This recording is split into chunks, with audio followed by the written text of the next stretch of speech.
ബിസ്മില്ലാഹി തവക്കൽതു അലല്ലാ എന്ന് പറഞ്ഞിട്ട് വാഹനത്തിൽ നല്ല ഹൈ സ്പീഡിൽ പോകുന്നവര് പലരുമുണ്ട്.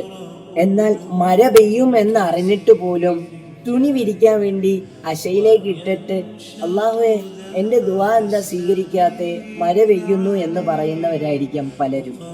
രോഗം പിടിപെടുമ്പോൾ ചെറിയൊരു രോഗമായിരിക്കാം, ഇത്രയും വലിയ ദുരന്തമായ രോഗം എന്തിനാ തന്ന എന്ന് പറഞ്ഞ് അള്ളാഹുവിന് ഒരു ശുക്ർ പോലും ചെയ്യാതെ നമ്മൾ നന്കേട് കാണിക്കുന്നവരായിരിക്കാം പലരും.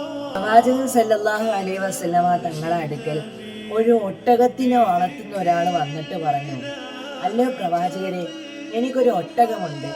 ഞാൻ ഈ ഒട്ടകത്തിനെ കെട്ടിയിടാതെ ഞാൻ അള്ളാഹുവിലേക്കൊന്ന് തവക്കല് ചെയ്യുകയാണ്. ഇത് കേട്ടപ്പം പുഞ്ചിരിച്ചുകൊണ്ട് റസൂലുള്ളാഹി സ്വല്ലല്ലാഹു അലൈഹി വസല്ലം തിരിച്ചു പറഞ്ഞൊരു മറുപടിയുണ്ട്. എന്താ? ആ ഒട്ടകത്തിന് ആദ്യമേ നിങ്ങളെ കൊണ്ട് കെട്ടിയിട്, എന്നിട്ട് നിങ്ങൾ അള്ളാഹുവിലേക്ക് അർപ്പിക്കാനായിരുന്നു. നമ്മൾ ചെയ്യുന്ന ഓരോ കാര്യങ്ങളും അത് കറക്റ്റ് വരുത്തിയിട്ട് മാത്രം അള്ളാഹുവിലേക്ക് അർപ്പിക്കുക. മഴക്കോള് കണ്ട ഉടനെ തന്നെ ആ തുണി വിരിച്ചിടുമ്പോ അറിയാം മഴ പെയ്യുമെന്ന്. അള്ളാഹു സ്വീകരിച്ചില്ല എന്ന് പറഞ്ഞിട്ട് ഒരു കാര്യവുമില്ല. വണ്ടി ഓട്ടിക്കുമ്പോൾ അറിയാം പയ്യെ പോയാലേ അപകടം വരാതിരിക്കൂ എന്ന്. എന്നിട്ട് തവക്കൽ ചെയ്തിട്ട് എളുപ്പം ഓട്ടിച്ചിട്ടൊരു കാര്യവുമില്ല.